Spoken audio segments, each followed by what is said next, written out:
UFO reports of orange balls of light are spiking all over the world. Whoa, I'm getting a series of lights right there. It's moving. But most witnesses are filled with terror and dread. She starts screaming. She won't stay out after dark. What emotion do you associate with it? Fear. Those who see the lights. I was employed by the Missouri State Highway Patrol. Report strange occurrences. The farther I drove, the closer this light got to me. And they want these terrifying encounters to stop. They're frightened. Some of these people are just scared out of their minds. Whoa, there they are! There it is! Video evidence seems to show that something is going on that we just don't understand. Wow. Whoa, whoa! But what is it? There is no explanation for it. We have no known source for what is causing this. Is this presence a warning of things to come? This orb stopped 3 feet from me, and I heard a voice say, "Don't touch it or you'll die." This is case number 92207, Dark Presence.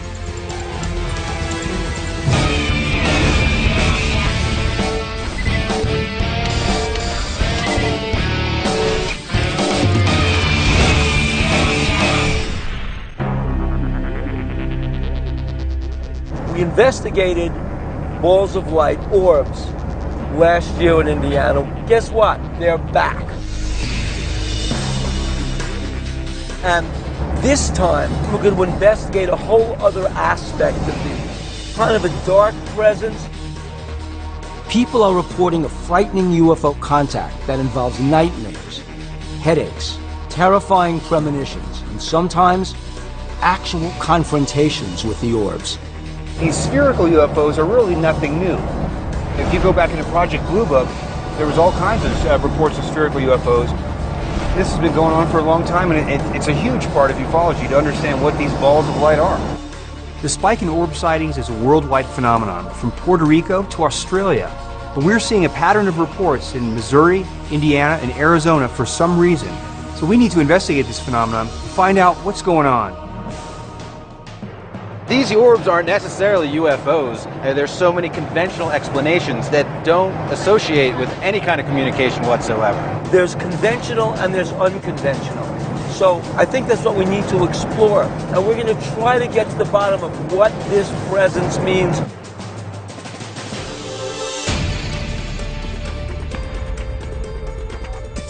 Respected investigator Ted Phillips has been exploring the orb phenomena for 2 decades and focusing on a particular area in the Ozarks of Missouri that he calls Site X.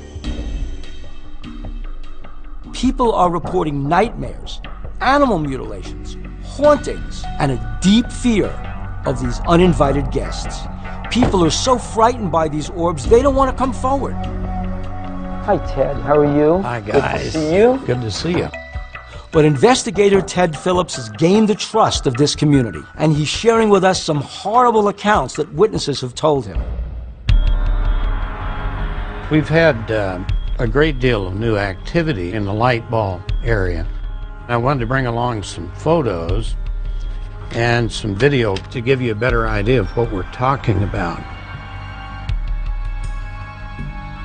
The light balls range in size from baseball to basketball.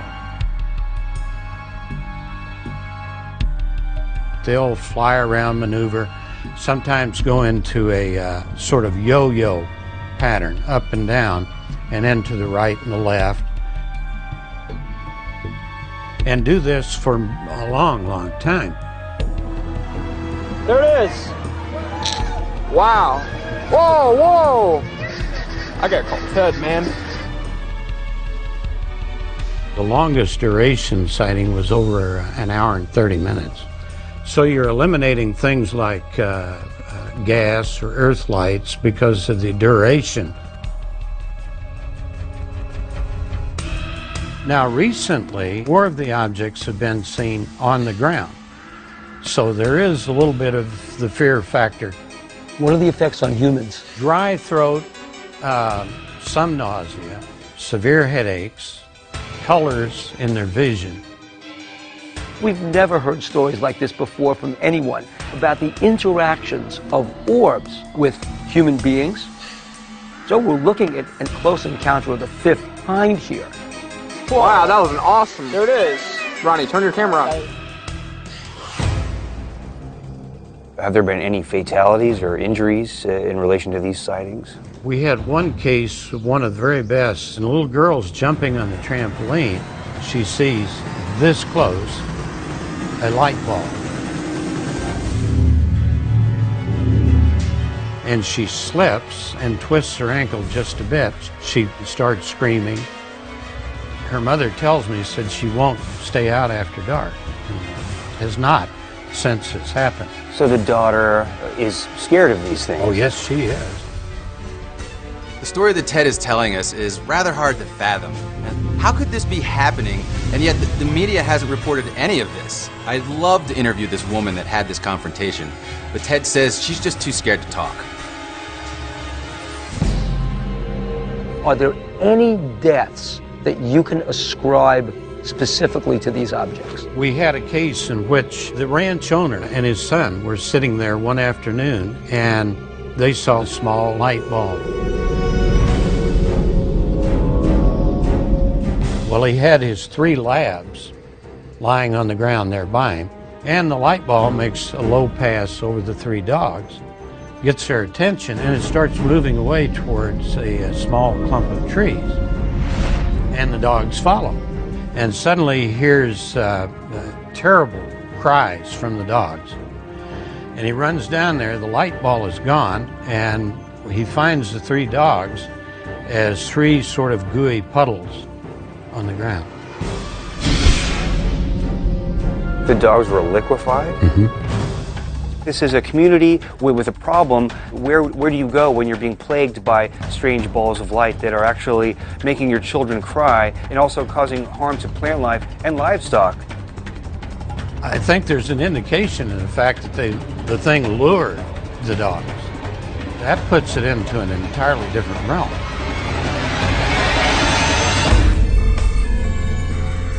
What do you think these objects are? The one thing I can tell you is these things are real, whatever they are. So many witnesses seeing the same things, and they are physical. Are we dealing with some kind of malevolent force here? Yeah, I really think, based on what happened, you have to go with malicious intent. This is an incredible video and a story that Ted has shared with us. We have to analyze the video.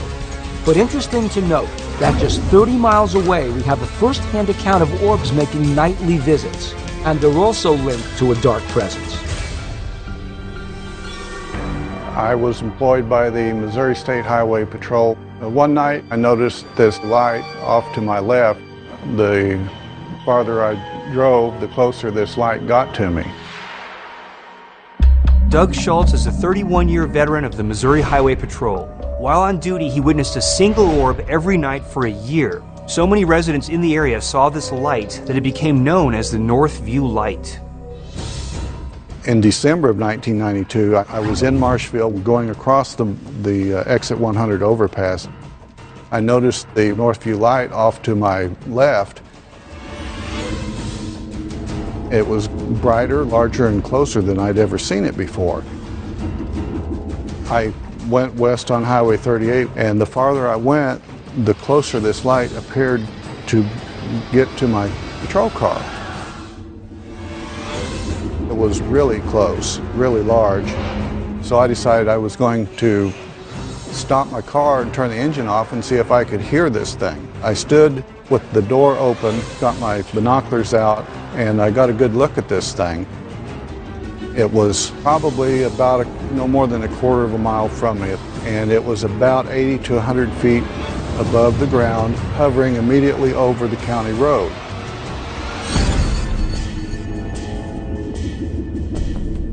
My patrol car was equipped with a spotlight, so I decided that I would shine the spotlight on the object just to see what might happen. As soon as I shined the spotlight on it, this craft, without making any noise, took off and was out of sight in less than a second. A friend of mine lived almost directly below where this light was hovering at the time. He was a cattle rancher. We found a dead cow into the farmer's residence. This particular cow had about an 18-inch incision made in its neck. It also had parts of its udder removed. We've already investigated cattle mutilations, and those witnesses have reported that orbs have been sighted in the areas where dead animals are found.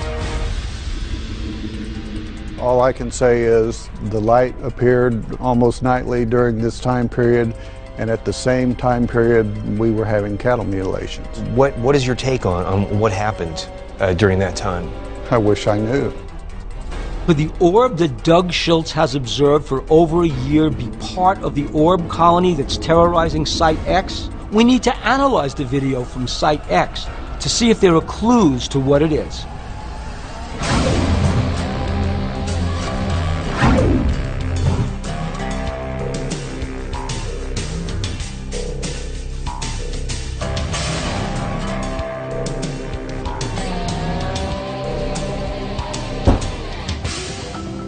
Jim.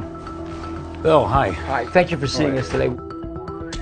Well, I've been analyzing UFO pictures for more than 20 years, and in the last 10 years, a lot of the attention has been on orbs, because that's what we see more often now than disc-shaped UFOs. Jim Delatoso, Spectrum Video, has analyzed hundreds of UFO and orb videos. And what he brings to this investigation is a database created from previous investigations. A huge asset in trying to determine what these objects are and are not. It's like a police fingerprint database. You have a bunch of knowns. They're planets, stars, airplane lights, flares. You have an unknown, you extract the data and try to get a match. If you get a match, you can say, well, these are flares. If you don't get a match, then it's absolutely unknown.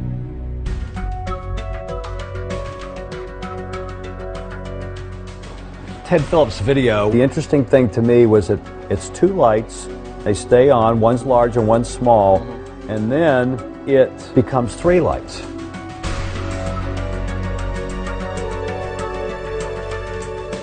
We can be sure that these lights are not an airplane. Well, airplane lights don't remain steady like that. The patterns of airplane lights are known. There's specific patterns that they need to be to come on and off.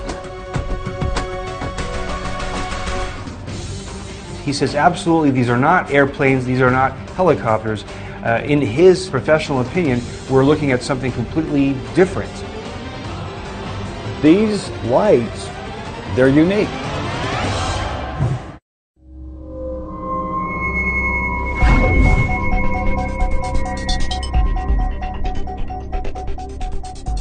We have this one light that plays back and forth between one light, two lights, one light, two light.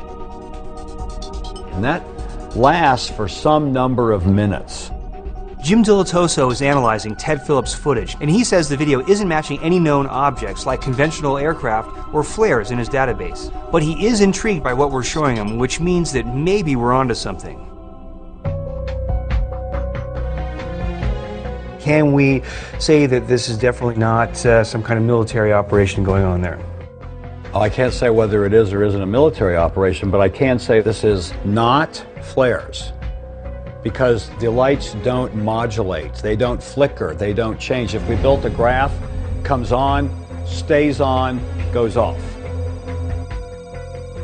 And what's a flare graph look like? A flare graph is modulating frame to frame. The red, green, and blue content are all varying in relationship to each other, and the overall brightness, the luminance, is varying.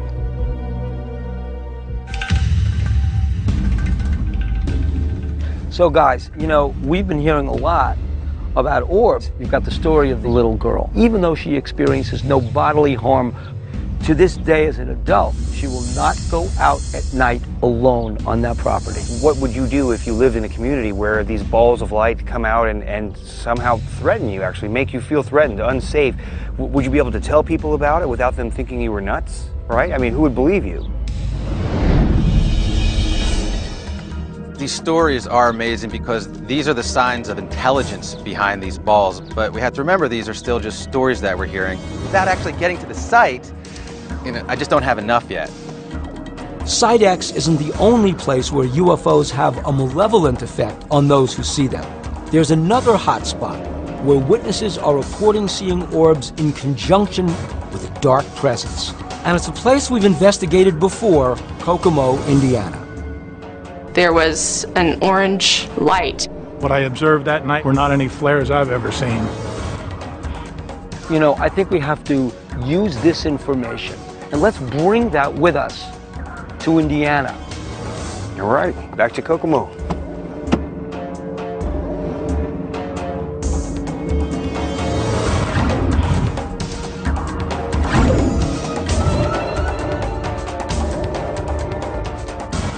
We're meeting with Glenn Means, the Indiana State Director from MUFON, who's going to talk to us about these balls of light. Now they're proliferating, they've changed, and we want to hear what Glenn Means has to say about it. What has been going on in Indiana? I know you're investigating it, MUFON's been involved in it. Just tell us what's going on. For 30, 40 years, easy, we have had ovals appear in the sky, orange balls of light. These are not flares, gentlemen. These are not things that are affected by gravity. As a flyer for 20 years in the Air Force, I can tell you that this is nothing I've ever seen before. Glenn Means is a credible investigator with the Mutual UFO Network. He flew Black Ops aircraft while he was in the Air Force and was involved in top secret missions. So he's familiar with black projects as well as the capabilities of conventional aircraft. What kind of evidence of the orange balls of light have you been able to collect? We've got lots of film, we've got lots of videotape, lots of still pictures, but that's about as hard evidence as we can get. When you look at these orange balls of light, are you looking at them as if there is a tangibility to them, a substance to them, or are they manifestations of just pure energy? The ones I've seen do not manifest any type of craft. You look at them and it's just like looking at an orange sphere that's glowing internally. It's not like something that has lights on it. You can see that the light is coming from inside the sphere. Have you ever had any sign of intelligence behind them? Or are they just moving sporadically? That's one of the most fascinating aspects to ovals, because indeed they do show signs that they are aware of our presence, just as we become aware of them. The feelings that some of our witnesses have been reporting would seem to back that up. Sensations of peacefulness, calm, other witnesses reporting intense fear. They're frightened. Some of these people are just scared out of their minds. This is very different from what witnesses told us last year. There's a real fear this time, and it's very difficult to get them to talk about what they're experiencing. We did locate one witness who insisted that we not reveal her identity. I don't know of anybody who saw what I saw. They were pinkish red and they pulsated. They went on one by one, just kind of blinked on, and then they shut off all at the same time. I've only told a few people about the lights I saw in the sky. I don't really like to tell anybody.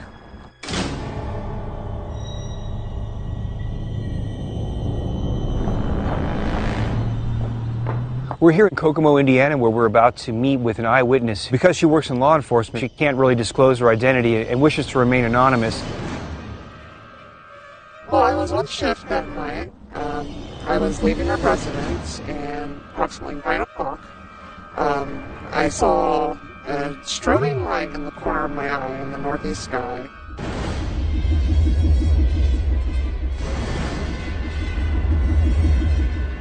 Didn't think it looked right, so I continued to watch it a little bit longer. And then the southeast sky was another strobing light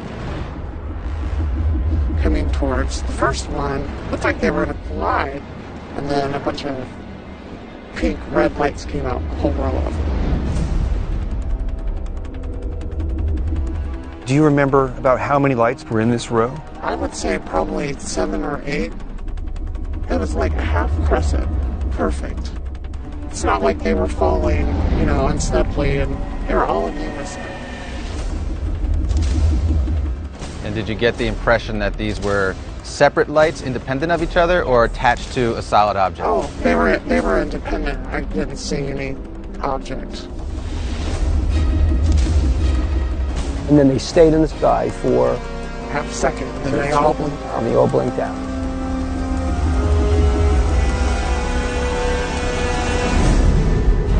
I just have dreams about what I saw, trying to figure out what I saw. My dreams haven't really been making any sense. All they are the lights going on in the sky. So the lights keep coming back to you in your dreams? Just that one dream. Well, when you remember your dream, what emotion do you associate with it? Probably fear.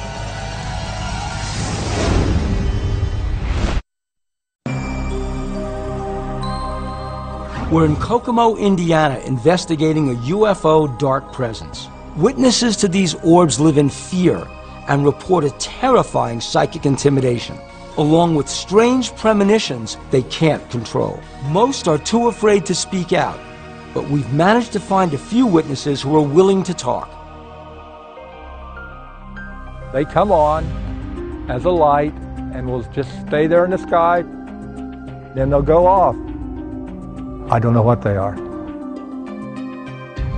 My name's Roger Lamberson, and I've seen the orbs.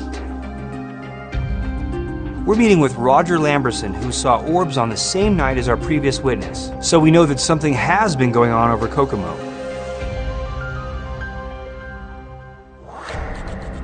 And I saw these lights, which are, in fact, I've seen them before. They're flares. There's a military operating zone over here. They drop flares. They come on sequence one, then another, then they pop off in that same sequence. Immediately after that, I saw circular lights. Looked like they were around a vehicle of some sort. How many lights were there? About 10 or 12 of them. And did you get the impression that they were different lights from a different craft, or all part of one object? Just all part of one object, what I thought. And they were closer together than the flares, and they came on all at once, and they went off all at once after a couple seconds. Was there any movement to it? No. It seemed like it was kind of hovering in the sky? It's like the orbs that you see around here. They just come on, go off. What we have here is a sighting that is very brief, happened at night, and it was quite a distance away. The lights that he saw don't demonstrate the flight characteristics that are typically associated with an unconventional craft, and especially not these balls of light that we're hearing reports of. So Roger, what do you think these orbs are? I have no clue. I've always assumed they were extraterrestrial, but then you figure, what are they doing here? Why do they care? Something is going on in the heartland that threatens the security of the people here and involves unwelcome visitations from these orb-shaped UFOs. Well, how sure are you that there's a genuine phenomenon over Kokomo? I'm positive that there is. I know when something can't be explained. I don't know what it is, but there is a phenomena that takes place in this area.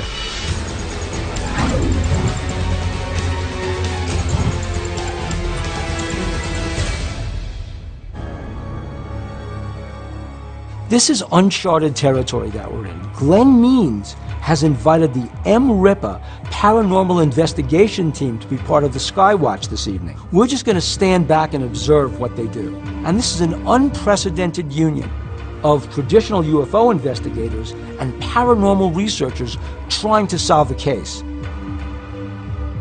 Over the years, we have come across report after report that just don't fit in that normal scientific, nuts and bolts craft type of genre. So that's why we have started reaching out to people like Jason and Rachel. Jason and Rachel's Midwestern researchers and investigators of paranormal activities is crossing over into UFO cases.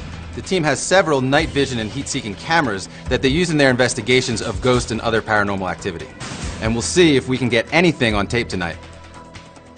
We have 3 of the high-resolution infrared cameras positioned out on the skyline where Glenn and some others have told me that they have seen things in the past. Things that show up in the IR spectrum could possibly be drawn to the IR spectrum. So by throwing an enormous amount of infrared light out, it's possible that we might get some kind of action or contact.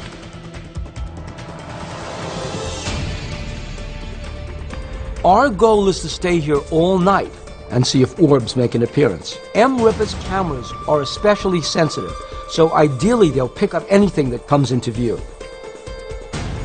Right now we're seeing little rain droplets being amplified by the infrared light. Rain droplets have a specific look that people sometimes will claim to be paranormal when it's not. In fact, it's rain. Dust has a specific look, and if it's an orb, it has a definitely defined appearance that you know is not water or dust. Have you actually captured orbs with this equipment?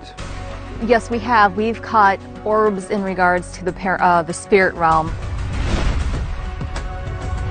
It is normally, within a couple of seconds, we'll catch on the DVR system. I've been very lucky with capturing them on still photographs. What does a real orb look like? A real orb looks like a ball of electricity with a clear, transparent center.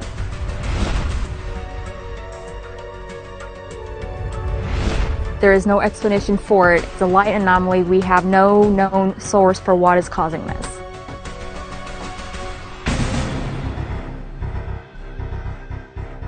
As we can see on the monitors right now, the rain has slowed down a little bit. We can still see the droplets coming through.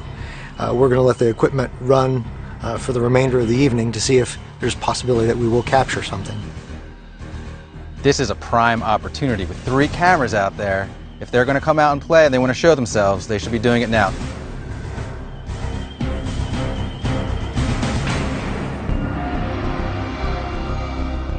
It was a long, slow night, and we didn't see anything that couldn't be explained as dust, stars, or aircraft. But it was a really interesting experiment, including this paranormal team, and it's something that we may want to try again. I thought we had a really interesting time in Indiana. I mean, we heard lots of stories. Now we're going to Phoenix, and we are being inundated with hundreds of reports. People are seeing orbs all over the place. Like Kokomo, we've investigated Phoenix previously and heard nothing from witnesses about fear and nightmares. So something has changed, and I'm puzzled why these UFO reports have suddenly taken on this malevolence. I don't know if we're talking about a completely different type of orb here, or maybe the same orbs could be both demons and angels, you know, a threat and benevolent. Arizona is one of the top hotspots in the world for UFO sightings, and most recently, orbs. Many reports are orange balls of light, much like the orbs seen at Site X. People now claim there's a dark psychic connection to these orbs.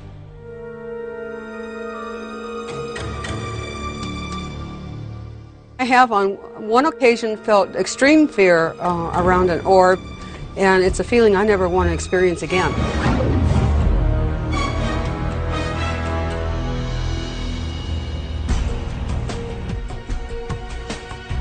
Christine Dickey has taken some incredible photographs of orbs around Casa Grande, Arizona, near the ancient observatory of the Hohokam. And Christine is telling us she's felt a dark presence that's manifested itself as malevolent premonitions, followed by actual orb sightings. What kind of feelings do you get? Well, it's kind of a feeling of excitement. It's like just a knowing, and you feel excited, like something's out there. This is a feeling that you get before you have a sighting? Right. On September 10th, there was a huge thunderstorm building all day, and I got the feeling, so I went out and I started taking photos, and on top of one thunderhead, I got a UFO. Christine photographed this orb during a thunderstorm near the Casa Grande ruins, and it is indeed an incredible photograph. I'm not sure what it is, but it is interesting that she sees these orbs near this sacred site. I had an orb. It was about that size, a little bit bigger than a basketball. This orb came down from the neighbor's house, down the hill, through the trees, stopped 3 feet from me. Now this thing is rotating. It's going back and forth as if it's scanning me. And I reached out to touch it, and I heard a voice as clear as day say, "Don't touch it or you'll die."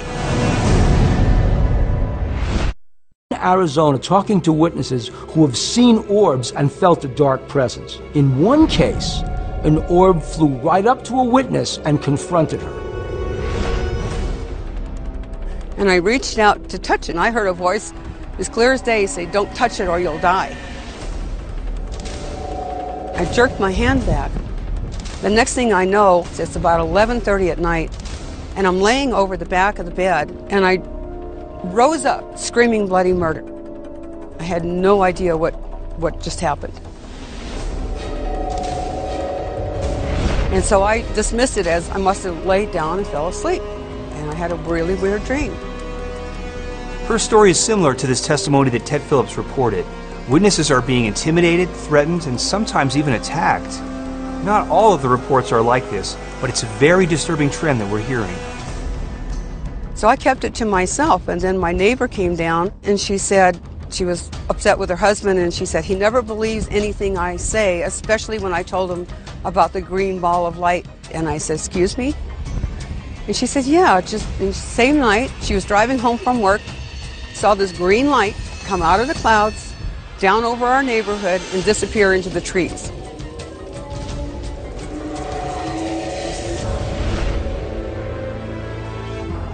This is an example of the dark presence we're hearing more and more of in conjunction with the orb sighting. Unfortunately, a photograph isn't enough evidence to investigate fully, but we have someone who has multiple orbs he's captured on videotape. I think I do have a relationship to these orbs. I've been sighting and witnessing them for so long. I'm Jeff Willis, and I'm connected to these orbs. Hey, Jeff. Hi, how you doing, Pat? How you doing, bud? It's been a long time. Jeff Willis is one of the most prolific UFO videographers in the Southwest. Now, he's videotaped dozens of incredible UFOs, including many orbs. In fact, one of his major sightings happened while I was standing right next to him, videotaping Jeff in action. I've been actually videotaping orbs and UFOs here in the Phoenix Valley since 1995, longer than anybody's been doing it. We've had the white ones during the day, the red ones at night, red lights, green lights, blue lights, you name it. Jeff is telling us that the reason that he captures so many orbs on tape here in Phoenix isn't by accident. He's a dedicated sky watcher that has struck gold many times. And he's also reporting these weird premonitions before he sees the orbs. I have had like a strange feeling right before they show up where I thought, go outside right now. And I went outside, and then a few minutes later something showed up. Like a psychic message, exactly. Perhaps, that they're going to be there? Exactly. As a matter of fact, when I was on the mountain with you, when I shot the 4 lights moving to the left. You got it, Pat? It was funny because I was standing right next to Pat, and something told me, turn on press record on the video camera, and I held my camera up, and right away they started moving, and I zoomed in, and I happened to get it on tape. Whoa, I'm getting a series of lights right there. I got it. It's moving. How big was the object? I would say they were probably, smaller than these jetliners that come in and out of Sky Harbor. And they just appeared to be big balls of light that just hovered in the sky very slowly. What do you think you're looking at? What do you think these objects are? I mean, really, to tell you the truth, I don't know. It seems that the orbs that Jeff Willis is taping are very similar to the ones that witnesses are seeing in Missouri and in Indiana. But is there a dark presence to them, or is it something more benevolent? How have your sightings been going lately? The activity is intensifying, and it is more dramatic, really. I mean, the objects seem to come a lot closer now and a lot lower. Well, this matches what Ted Phillips told us, that the orbs have moved from high in the sky and are being seen just above the ground. So we need to have Jeff's footage analyzed by Jim Delatoso.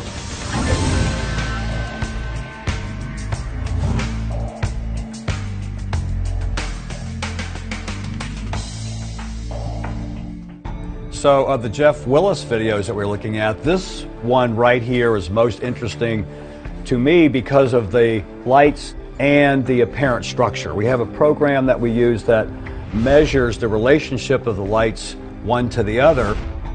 to a reference point on the ground.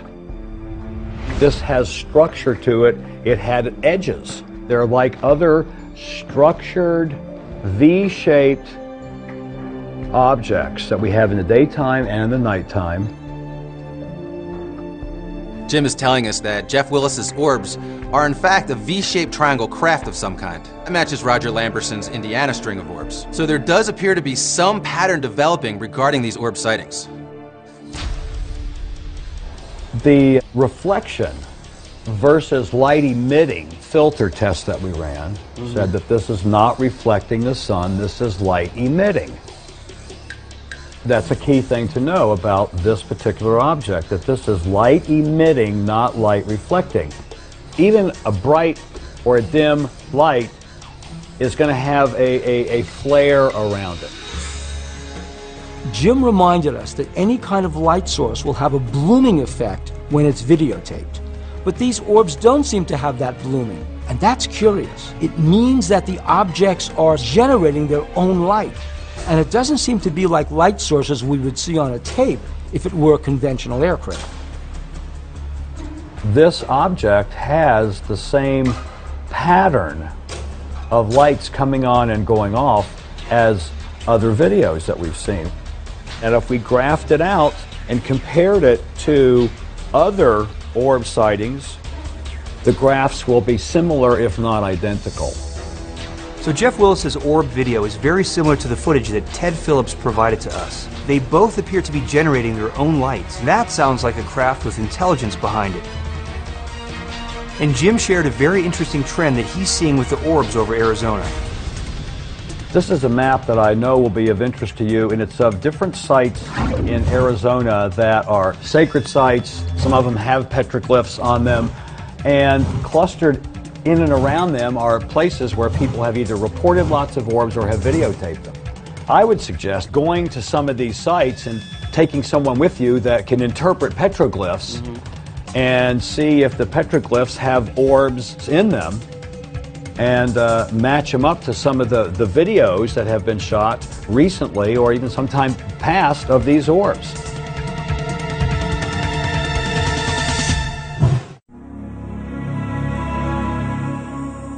We're here in Arizona investigating the orb phenomenon, and we just got a lead that maybe the orbs have been around a lot longer than we first believed.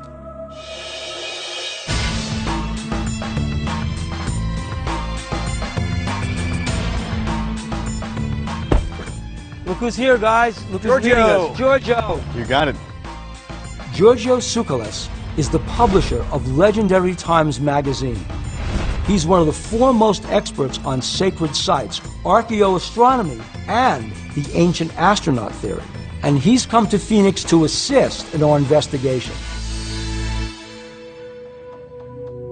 We've been told that the orbs that we've been investigating somehow have a relationship to these mountains, these petroglyphs, and the people who lived here, the ancients who lived here thousands of years ago. It seems as if these orbs have clustered around these specific sacred sites, and the question is, what really went on a long, long time ago?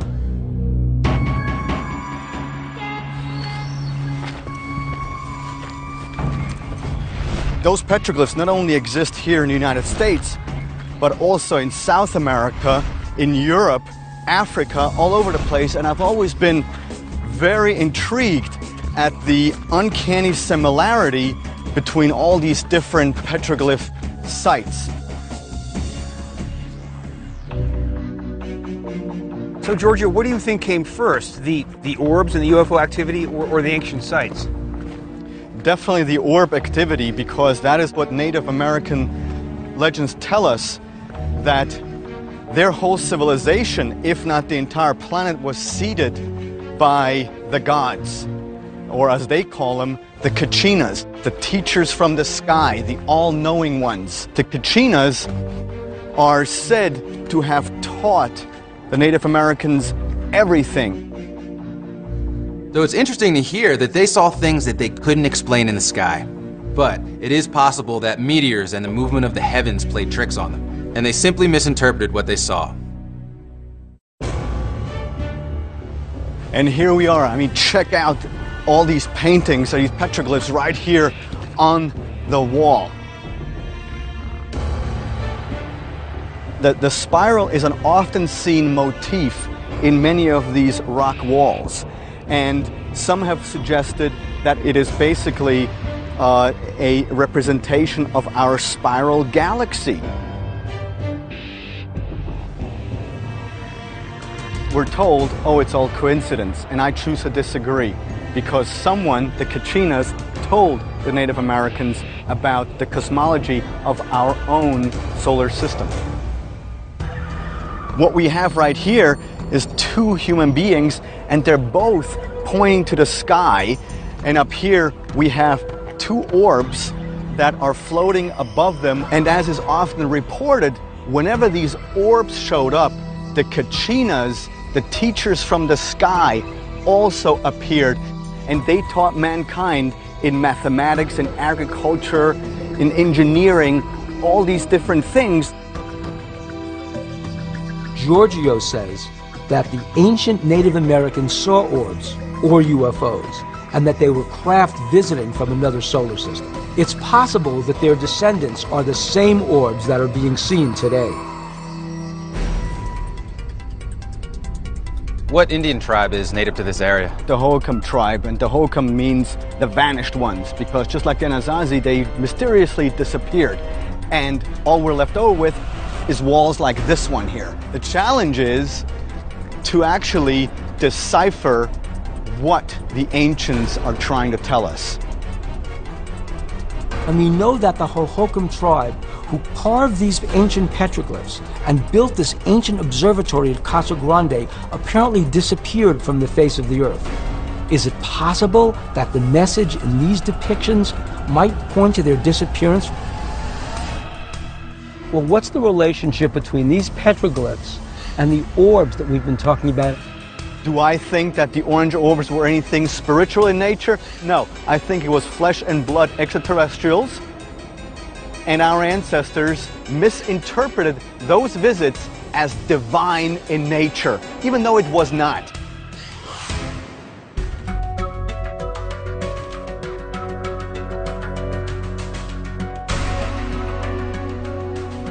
We have so many people telling us so many different things about what they think these orbs are. And I think there are natural phenomena that are going on the planet Earth. And I wouldn't be surprised that if in 50 years we have a scientific explanation for what these balls of light are.